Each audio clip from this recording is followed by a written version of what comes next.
байцгаана уу? Өглөөний мэнд та бүхэн сайхан амарсан уу?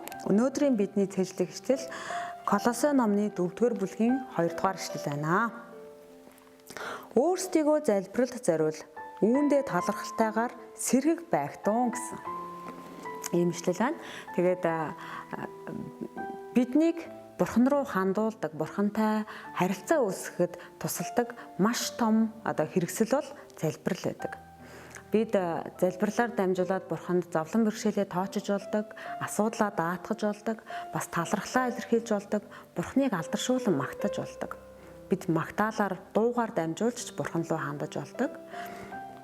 Тэгээ залбирал бас нөгөөтэйгүр альж газарт хаанч байсан бид үйлдэж болох маш том хэрэгсэл байдаг. Зөвхөн сүмд байх шаардлагагүй. Гэртээ өрөөндөө ганцаараа байсан ч болно, гэр бүлээрээ олуулаа байсан ч болно, сүм дээрээ бөөнөрөө байсан ч болно.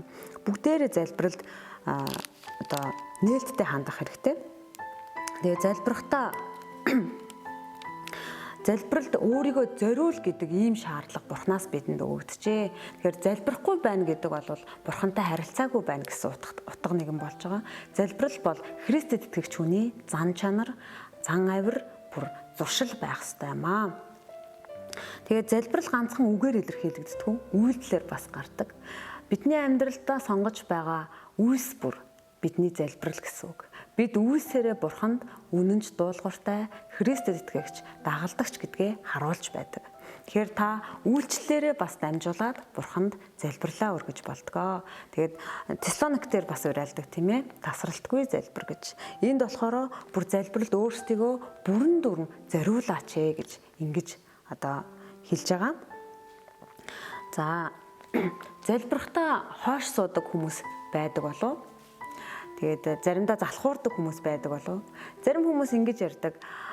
Унтах жагаад за залбирая да гэд бодож ирсэн чинь нам унтцсан тий өглөө гинт зэрцэн байсан гэд. Тэгэхээр залбирахдаа талархалтай сэргэг байх гэдэг ойлголт. Залбиралд өөрийгөө бүрэн зориулахын тулд өөрийгөө бүр хүчилдэг, сургадаг байх хэрэгтэй юм шиг байна. Сэргэг байна гэдэг маань нээлттэй Бурхан руу ханддаг ийм байдлыг хэлээд байгаа. Тэгэхээр нойрмоглож, хойшууд, залхуурч эсвэл хойшин тавиад өөр зүйлд анхаарлаа хандуулах бол боломгүй. Харин бурханлаг байж, Бурхантай үргэлж харилцаатай байгаасай гэж та бүхэндээ уриалъя. Тэгээд өөр бас нэг зүйл нь сэргэг бай гэдэг дээр сэргэг байгтун гэдэг энэ үгийг бол хуульчилж тушаал болгож өгсөн байна. Яагаад гэж хэлж байгааг бол энэ байгтун гэсэн энэ үг болохоор захиран тушаах хэлбэр дээр бичигдсэн байгааг та бүхэн харж байгаа бах. Тэгээ зүгээр нэг залбираарай, боломж гарвал залбираарай гэсэн утга биш шүү. Харин сэргэг байж залбирч бай гэдэг ийм уриалгыг бидэнд өгч байна. Өнөөдрийн цэжлэх ишлэлийг та бүхэн бас өдрийн турш бясалгаж өөрийн болгоорой гэж уриалъя. Анхаарал тавьсанд баярлалаа.